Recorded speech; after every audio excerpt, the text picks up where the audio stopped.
Rick, what are some of the big capacity issues and challenges are you hearing about in the marketplace? Yeah, well, whenever I talk to companies and I say, what are your biggest problems? They say capacity, capacity, capacity.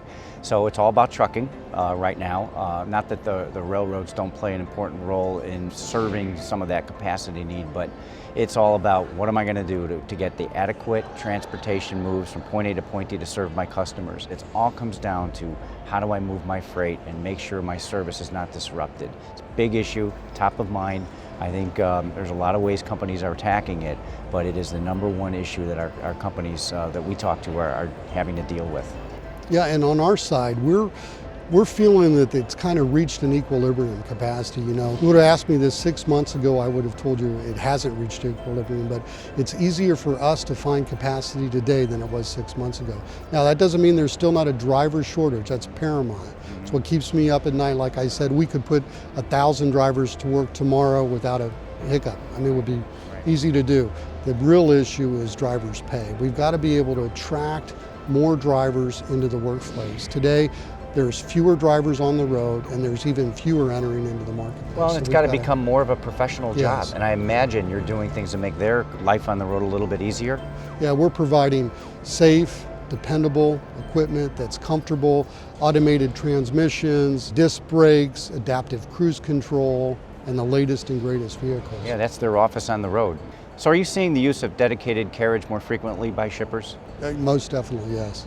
Dedicated contract carriage, Rick, is really when someone like a Penske Logistics, we own the truck, we own the asset, we own the trailer, the driver works for us, we optimize the routing, how the truck goes from point A to point B to point C. We pay for the fuel. It's an all-in cost. So the customer would pay us a fixed fee plus a variable fee, which would be associated with the mileage, and then a fuel surcharge. So that manufacturer is relieved of the pressure or stress knowing they have those lanes covered. Knowing that they have the lanes covered, that they don't have to worry about downtime, that they don't have to worry about risk associated with the vehicle going down the road, that's on us. We're seeing a big growth in that segment for our business. It's up over 20% year to date.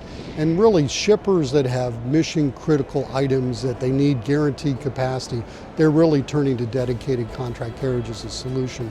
And also we're hearing from shippers that run their own fleets. They're really getting tired of running their own fleets, dealing with the regulations, dealing with the equipment, downtime of the equipment, and then this whole driver shortage issue. So they're turning to dedicated contract carriage as a solution to help. And it's your core competency, right? If you can show them you can add value to their bottom line by taking that off of their plate and doing it better than they will. I mean, the traditional seasoned supply chain professional is going to want to do that right away. Yeah, we see it's a huge opportunity for the industry.